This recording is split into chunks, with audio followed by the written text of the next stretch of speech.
Wala rong kapatawaran hanggat hindi hinihingi. Yun ang sinabi ni Congressman Lagman kanina nung merong hearing kanina sa tungkol sa budget deliberation yata ng PCO2 eh. Tapos ang nangyari, ang sinabi ni Congressman Lagman, bakit naman daw sobrang tahimik ng Malacanang ngayong anibersaryo ng martial law? Sabi. Yun ang sabi niya. So pag-uusapan natin yan ngayon mga kodsero kasi parang alam niyo naman mga dalawang pig CPP, may ibang takbo utak niyan eh. Kaya ganun. So pag-usapan natin ito ngayon. Pero bago natin gawin yan, as usual, tayo po muna ay magbibigay pugay sa mga kaibigan natin sa Sendwave! Kung kayo po ay nasa US, UK, Canada, Italy, France, Spain, Ireland, and Belgium, may pwede na po ay magpadala ng inyong mga remittances sa Pilipinas using Sendwave. Ang gagawin nyo lang ay download ang Sendwave app. Gawa po ay na account, lagay nyo yung bank account details, at pwede na po ay magpadala sa GCash, Cash Pickup, at sa iba't ibang mga bangko sa Pilipinas. At kapag ginamit nyo po ang kayong promo code na Coach Jared, ay may karagdagan pang $20 free credit kayo makukuha sa inyong unang padala. Ayan mga kutsero, ganito na si Sendwave for all of your remittance needs. Okay, so pag-usapan ngayon natin sa Lagman. Ito po ang binalita kanina. Sabi ito sa Manila Bulletin. Lagman reacts to Marcos's silence on martial law declaration anniversary. Kailangan ba niya mag-comment? Kailangan bang gawin yan? Sabi niya, for Liberal Party President Albay 1st District Representative Lagman, President Marcos perceived lack of reaction to the 51st anniversary of martial law declaration of the Philippines speaks volumes. The ominous silence from the office of the President Ferdinand Marcos Jr. on the 51st anniversary of his father's declaration of martial law is both deafening and revealing. Ano nire-reveal? Ayan, it would appear that President Marcos Jr. refuses to acknowledge the very huge elephant in the room. The avarice, tainted, and repression-filled years of his father's misrule that he and his family continue to deny and to refuse to atone for. Ayun daw. Ayun ang sinasabi nitong si Lagman. Mukhang hindi raw pinapansin yung dekadang martial law. Martial law, syempre. Alam nyo, sa totoo lang, feeling ko, taon-taon magiging statement ng mga ng oposisyon kasi wala na sila ibang masasabi kay Presidente. Pero ito yung actual video tungkol doon sa hearing kanina. May we know very briefly what is the mandate of the Presidential Communications Office? Madam Speaker, the PCO shall serve as the primary office of the executive branch in engaging and involving the citizenry and the mass media in enriching the quality of public discourse on all matters of governance. And for this purpose, the PCO shall be responsible in crafting, formulating, developing, enhancing, and coordinating the messaging system of the executive branch and the office of the President, Madam Speaker. In other words, the mandate of the Presidential Communications Office principally is on the preparation and publication of policy statements of the President on crucial national issues and important events and celebrations. Not necessarily. Madam Speaker, to clarify, it is not. Tama si Stella Kimbo doon. What the Honorable Lagman just mentioned is being done by the PMS. What the PCSO does is to disseminate the material produced by the PMS, Madam Pagkakalat. Speaker. Anyway, it is involved in the dissemination to the public on crucial issues for Yes. the information of the public. Yes, Madam Speaker, that is correct. Okay. Now, has the Presidential Communication Office made, on behalf of the President, a statement on the 51st anniversary of the declaration of martial law? Ay, by the way, mga kutsero, pasensya na, hindi ko pala naiumpisa ito. Happy Martial Law Day! Happy Martial Law Day to everyone! Woohoo! Anyway, tuloy natin. No, Madam Speaker. It has not. The ominous silence from the office of the Okay. president on the 51st anniversary of his father's declaration of martial law is both deafening and revealing. It would appear Taon-taon niyo na lang sinasabi yan? that President Marcos Jr. refuses to acknowledge the very huge elephant in the room, the repression, oppression, and profligacy during the martial law regime. Would you comment on that?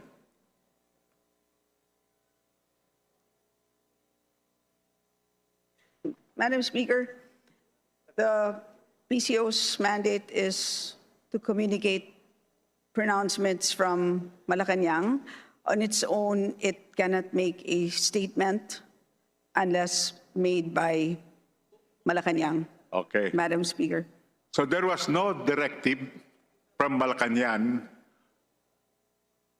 for the PCO to prepare and publish a statement on the 51st anniversary of the declaration of martial law. Is that correct? That is correct, Madam Speaker. Okay. There can be no forgiveness without remorse and repentance from the surviving martial law implementers, Okay. perpetrators, and beneficiaries. Okay. Would you agree with that statement? Masyado nung sweeping generalization naman yung statement na yun. Kung ako sasagutin ko yan, no. I say no. Ang sabihin ni Stella Kimbo. Yes, Madam Speaker. Ay! Thank you for the candid answers. I end my interpellation, Madam Speaker, Ay! and distinguished. Mali. Ay, nako, Diyos ko. Alam niyo po, mga kotsero, eto let's break this down. Ang premise po ng tanong ni Lagman ay, nagkaroon ba ng proclamation ang ating Pangulo tungkol sa 51st anniversary ng martial law? Ang sagot ni Stella Kimbo, wala. Totoo naman, wala naman talaga. Okay. Ang second na question is, ang sagot kasi, isa pa sa sagot ni Stella Kimbo is wala sa mandato ng PCO na gumawa ng statements on behalf of the President. Totoo din naman yun. Also, kasama sa mandato ng PCO ay, tawag dito, i-disseminate ang impormasyon na inilalabas ng, what do you call this? Presidential Media something. Something pa sa ibang grupo yun eh. So, yun ang primary mandate niya. Okay. So, walang statement galing sa Pangulo o di walang ilalabas na statement on number 1. Point number 2, si Lagman na rin mismo ang nagsabi. Sinabi niya na ang PCO ba dapat naglalabas ng notices and statements about urgent, is it urgent? Parang current issues, etc. etc. Ang sagot ni Stella Kimbo, yes. But alam niyo po mga kotsero, may it's a leading question eh. Leading question po yung ginawa dito ni Lagman. Ano po yung leading question? Leading question, ibig sabihin, kapag sinagot mo to ng yes or no, pag sinagot mo lang to ng yes, papabor ito sa argumento niya. Kasi dinadala ka niya papunta doon sa kanyang argumento. Don't forget mga kotsero, abogado po ito si Edsel Lagman. Sanay po siya sa mga ganitong klase ng questioning. So, ang sabi, ang sinagot ni Stella Kimbo, yes, ang PCO ay naglalabas ng impormasyon tungkol sa current issues. Which is also true. In general. In general po, current issues. So kung ako, magsasagot ko dyan kay Stella, kung ako si Stella Kimbo, ang isasagot ko dyan yes, about current issues. Yon, para qualified. Kasi alam na medyo dama mo na siya napapunta dun sa sa martial law eh. Dama mo na napapunta siya dun sa martial law eh. So kapag sinagot mo ngayon yung question about martial law, kung bakit hindi naglabas ng statement ang Pangulo tungkol sa martial law, edi pwede mong sabihin na there's no statement because probably it was in the wisdom of the palace that it is not a current issue. Which is, it's not. Hindi ho siya issue. So wala hong sense na maglagay ng statement. may parang nakulangan si Stella Quimbo dito sa pagsagot sa tanong. Kasi ayun na nga, nagtuloy-tuloy na yung question ni Edsel Lagman doon sa tama ba para magkaroon ng forgiveness kailangan merong paghingi ng patawad. At dahil hindi humihingi ng tawad ang Pangulo, meron pa ring malaking issue tungkol sa martial law. Unfortunately, ang sinagot po dito ni Stella Quimbo ay yes. Kaya po ako, nung kanina sinasabi ko, no, ang sasagot ko dyan, no. Ang sasagot ko dyan, no. Bakit? Kasi it is not a current issue. Hindi ko talaga siya issue ngayon eh.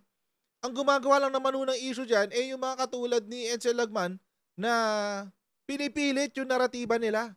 Siguro din kasi yung tanong ni Edsel Lagman is parang naka-premise ng ganito eh. Dapat ba humingi ng tawad yung mga implementers, perpetrators, at etc. ng pang-aabuso ng martial law? Sino bang tatanggi doon? Siyempre, oo, lahat ng sasagot doon. Wala namang gustong kumonsinti sa pang-aabuso. Pero ang tanong dito, yung kasing tanong niya na yon, may kalakip na pang-aakusa na ang sanhi o ang gumawa ng mga pananakit na ito ay ang pamilyang Marcos. Kaya kung ako yung nag-i-interpolate dyan, sabihin ko, ikaw qualify ko lahat ng sagot ko. Tignan nyo, nung nakuha na ni Edsel Lagman yung gusto niyang sagot, tumahimik na siya. Paparinig ko ulit sa inyo ha. Then, on the 51st anniversary of his father's declaration of martial law is both deafening and revealing. Ito na, nakakwalify na sa It would martial law. appear that President Marcos Jr. refuses to acknowledge the very huge elephant in the room, the repression, Ayan oppression, and profligacy during the martial law regime. Would you comment on that? Ano yung comment? Wala naman tanong. Madam Speaker, the PCO's mandate is to communicate pronouncements from Tama yung sagot Malacanang. niya dyan, On its own, it cannot make a statement unless made by Malacanang, Okay. Madam Speaker. So there was no directive from Malacanang for the PCO to prepare and publish a statement on the 51st anniversary of the declaration of martial law. Wala. Is that correct? That is correct, Madam Speaker. Yun. Dito nakulangan si Stella Quimbo. Dapat ang sinabi niya dito, yes. Because it is not a national issue. There can be no forgiveness Doon na siya pumunta sa without remorse and repentance from the surviving martial law implementers, perpetrators, and beneficiaries. Would Ayun. Wala rong pagpapatawad kung wala rong paghingi ng tawad. Yun. you agree with that statement? Do you agree with that statement? Dapat ang sagot dyan, no. Because there were no criminal charges filed to Malacanang or to the Marcoses regarding the abuses of martial law. Dapat i-qualify mo lahat kasi etong si Edsel Lagman, very tricky yung mga tanong niya Mapanlin lang yung mga tanong ni Lagman. Tagal ng isip, di ba? Ng grupo ng PCO. Patay. Wala. Yes, Madam Speaker. Inamin na lang. Yes. Thank you for the Tapos, candid ang answers. I end my interpellation, See? Madam Speaker. Nakuha na niya yung gusto niya Nakuha na niya yung gusto niya Pero pwede naman kasing hindi. Pwede naman kasing sabihin na no because for reason 1, 2, or 3. In my head, sa utak ko lang, sasabihin ko kung ako nasa posisyon ni Stella Quimbo, wala namang final na kaso. Yung civil cases, all of them are abroad. Hindi nire-recognize ng ating korte. So, what are you demanding? What's the purpose of demanding? This is a missed opportunity, mga kotsero. Pwede nang pwede nang what do you call this? ma-address yung tanong tungkol sa martial law sa Kongreso mismo. Sayang, hindi nasagot yung tanong. Alam ko nakakalimutan natin, ang dahilan po kung bakit nagkaroon ng martial law. Unang-una po, dahil po yan sa communist insurgency. Wala hong martial law kung wala pong communist insurgency. Yan po ang tunay na kwento dyan. 1968 po nabuo ang CPP-NPA. By the way, sa mga taong medyo nana pagdating sa references, ito po ay galing sa Director of Intelligence ng CIA. Sa CIA ko po ito na-download. Central Intelligence Agency. Nag-comment sila tungkol sa communist insurgency dito sa Pilipinas. Ayan, Communist Insurgency in the Philippines Organization and Capabilities. An Intelligence Assessment. May intelligence na sila tungkol sa CPP. Ngayon dito mga kotsero, makikita nyo yung timeline kung kailan nag-umpisa. Ayan. May timeline dito. Ayan, 1930, una nagkaroon ng Partido Komunista ng Pilipinas. Ayan. Tapos, 1964, itong PKP na to, naging nahati. Naging dalawa. Naging CPP, tapos naging PKP. Bakit nahati? Kasi, si Joma Sison nagtayo ng kanyang grupong radikal sa loob ng PKP. Ang pinangalan niya, Kabataang Makabayan. Ito yung Kabataan Party List ngayon. Yun yung legal front nila, yung Kabataan Party List. Dati, Kabataang Makabayan. Buhay pa rin yan. Yan yung underground group ng Kabataan Party List. Tapos, 1968, nabuo tong CPP-NPA sa pamamagitan ni Commander Dante. Ay, ito pala. 1968, 1969. Ayan, Commander Dante. Ayan, March 29, 1969. From 1969 onwards, nag-umpisa na po ang kaguluhan dito sa Pilipinas dahil ang naging misyon po ng CPP ay pabagsakin ang rehimeng Marcos. Yun po ang naging problema dito. Yun po ang ayaw ituro sa mga paaralan natin. Ang martial law po nag-umpisa September 22, 1972. A month or a couple of months after nahuli ang MV Karagatan. Ano po yung MV Karagatan? Ito po yung shipment ng armas ng CPP-NPA na nakuha ng ating AFP 1972. Hindi lang po yan mga kotsero. Simula po ng tinatag ang CPP-NPA, ginagamit na rin po sila ng mga kalaban ni President Ferdinand Edralin Marcos. Makikita po natin yan dito sa research na to. Etong sa Crisis of Revolutionary Leadership ni Joseph Scalise. Ayan. Ito pamangkin to ni Ninoy Aquino. Ayan, makikita natin dito kung paano ginamit ng mga mayayamang oligarko ang CPP-NPA at kung paano na ipagtrabaho ang CPP-NPA kasama ng mga oligarko para ibagsak ang rehime Marcos. Pakita ko sa inyo mga kotsero ha. Ayan, dito, 428, page 428. Ano po bang nangyayari dito? During this time, nagkakaroon na po ng hiwalayan sa alyansa ng Marcos at Lopez. Vice President po ni FEM, ni Apolacay, ang Lopez noon. Okay. Ano po nangyari? Nagkakaroon na po sila ng falling apart. Bakit? Kasi po, etong ito pong si Lopez, ginagamit po yung kanyang kapangyarihan para palakihin yung kanyang mga negosyo. ABS-CBN, yung kanyang plantation, etc. etc. Ngayon ito po nakasulat sa libro, page 436. Ano pong sinabi? During the later martial law period, they would stage bombings throughout Manila to destabilize the Marcos regime. Aquino, by this point in political exile in the United States, hailed a social democratic group which called itself the April 6 Liberation Movement. In an interview with Pat Anderson in the 700 Club, Aquino had deep ties with A6LM, which was attempting through terrorist bombings to overthrow Marcos, and among those carrying out those bombings were Lorenzo Tañada's son and granddaughter. Alam niyo po ba kung ano yan? Yan yung Light a Fire movement. Pero sa latter part na yan, sa bandang huli na yan, ng tawag dito, ng pagbubuo, pre-martial law, kung bakit nagkaroon ng martial law. Ngayon, bakit ngayon nagkaroon ng gulo kaya kailangan ng martial law? Ito ang nangyari. as the CPP, Communist Party of the Philippines, allied with Social Democratic Forces. Sino yung Social Democratic Forces? Grupo ni Aquino, Tanyada. Kasabi lang kanina, yun, yung mga grupo na yan. Yung mga mayayaman. They became closely associated with a wide range of CIA assets and former military intelligence figures, all of whom were plotting the ouster of Marcos. So before pa lang mag-martial law, gusto na hong tanggalin ng mga kalaban ni President Marcos si Apo Lakay at naipagtulungan po sila sa CPP.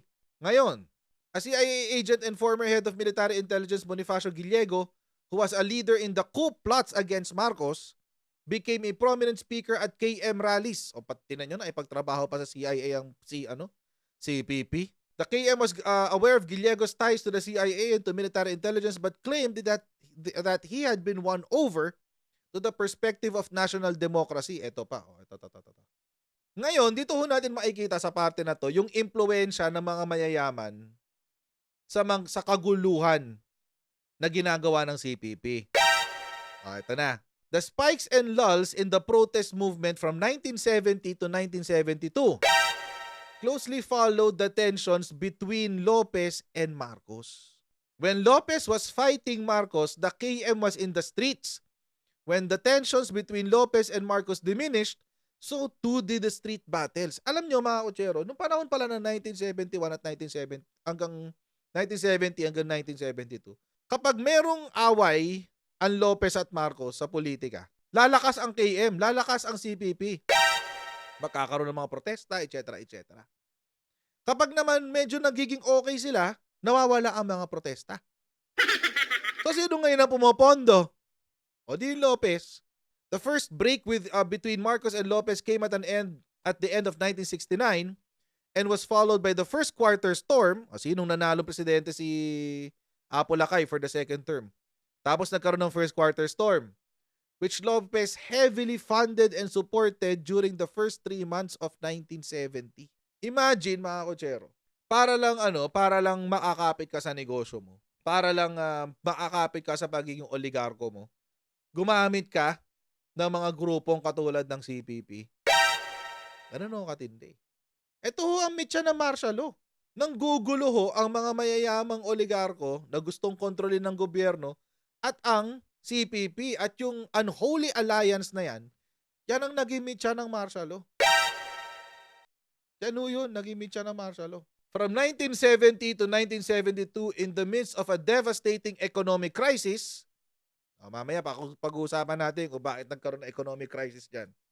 The CPP front and its organizations were in alliance with leading representatives of the old landed oligarchy. The wealth of Lopez and Aquino was based in sugar, laurel in coffee, and their sugar and coffee money provided financial and political support to the CPP. In return, the CPP used its forces among the youth, peasantry, and working class to whip up protests and strikes designed to destabilize Marcos on behalf of their allies, channeling all of the immense social anger behind the interest of a section of the ruling class. So kaya nagkaroon ng martial law. Kasi nanggugulo. Nagkakagulo kasi may nanggugulo. Ngayon, ang gagawin nila, pagmumukhang masama si Apo Lakay, pagmumukhang masama si President Ferdinand Edralin Marcos, pero sila rin pala ang may kasalanan kung bakit. The CPP not only provided Marcos with a pretext for martial law, they disarmed the only genuine opposition to military rule. None of the ruling class allies of the CPP were opposed to martial law. See? Maski si Aquino, gusto ng martial law. None of the ruling class allies of the CPP were opposed to the martial law. Many, including Aquino, favored it, but desired to be sitting in Malacanang when the curtain of this dictatorship rung down. So, eto pala mga kutsero, ang tunay na kwento. Ang gustong mangyari netong mga grupo ni Aquino, ni Lopez, ni Laurel, kapag nagkaroon ng martial law, sila'y nakaupo. Pasabog. O, yan. So, paano ngayon yan? Edsel Lagman. Kaya pala nagkakagulo during that time, dahil sa inyo, sa grupo nyo. Yung grupo niyong Liberal Party. Kayo-kayo pala may kasalanan yan. Kaya pala nakipag-partner kayo sa CPP-NPA. Yung mga pinuno nyo dati. Yung mga leader-leader nyo nakipagpulong, nakipag-partner sa CPP-NPA. Tapos ginamit nyo yung CPP-NPA para magkaroon ng martial law. Pero ang gusto nyo, pag martial law na, kayo'y nakaupo. Yan. Ganun pala ang totoong kwento niyan. Kaya pala, mga kotsero, ayaw nilang ipasama etong mga pag-aaral tulad ng ganito, ng Crisis of Revolutionary Leadership. Ito pa nga, for example, itong Light a Fire Movement. Ayan. Nangyari yan sa kalagitnaan ng martial law.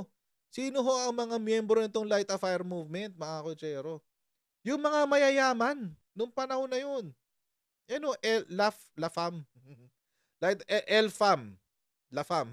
Binobomba nila ang mga iba't ibang lugar. Floating Casino, Philippine Plaza Hotel na ngayon Sofitel na raw. Tanggapan doon ng Comelec, Sulo Hotel sa QC. Iba't iba pang lugar actually. Sino-sino mga miyembro nito? Eduardo Olaguer, tsaka yung Otoniel at Esther Jimenez. Yung si Jim Jack. Parents si Jim Jack. Kasama dyan. Kayo-kayo pala ang may sala. Kaya pala, ang gusto nyo, paaminin ang Marcos administration. Akuin yung tao dito, yung mga kaganapan ng martial law. Para kayo malinis. Di ba? Malinis ang kamay nyo kasi kayo pala ang nag-umpisa. Kaya pala. Huwag na tayo maglokohan dito. Hindi ho natin dinideny na walang human rights abuses. Meron ng human rights abuses. Pero hindi ho yun parte ng polisiya ng gobyerno during that time. It is not the government's policy. In fact, there are documents to state na si President Ferdinand Edralin Marcos ay nag-prosecute, ibig sabihin nagpakulong po siya at nag-dismiss ng mga tao na involved sa human rights abuses.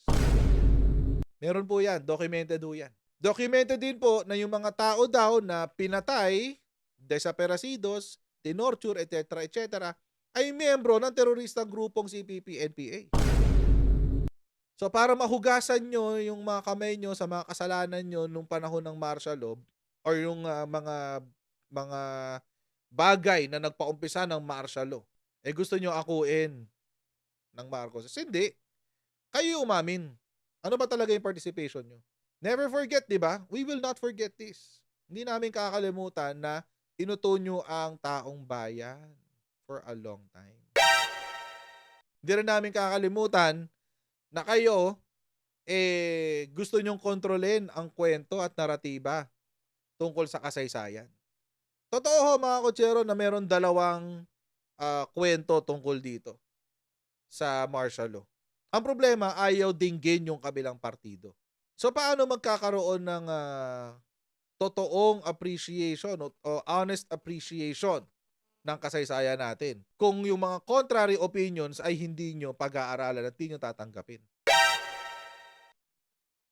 That is a load of crap. Kaya mga kotsero, ingat-ingat din po tayo sa mga sinasabi nitong mga dilawamping CPP na yan. Tulad doon si Ed Langaw, may bago na naman daw fact check tungkol sa akin. May bagong fact check. Hindi man lang inintindi yung fact check. My goodness. Hindi nyo man lang. Ang bobo talaga eh. Ang bobo ng fact checker, ang bobo ni Ed Lingaw. Wala, ang bobo eh. Nag-fact check kayo, hindi nyo man lang chinek kung sinabi ko talagang protector si Risa Ontiveros ng CPP-NPA. Hindi nyo chinek eh, no? Panoorin nyo yung video para malaman nyo. Para malaman nyo lang talaga. At mapahiya kayong lahat. Kasi sinagot ko na sa Facebook page ko yan. So, walang problema. Anyway, so hanggang dito na lang po muna tayo sa video na ito. Maraming po salamat sa inyong patuloy na pagsuporta sa ating lives, sa mga ating mga videos at sa live stream. Please don't forget to like, share, and subscribe. And I'll see all of you in our next Coach Jared Live. That's a bye everyone. See you next time. Bye.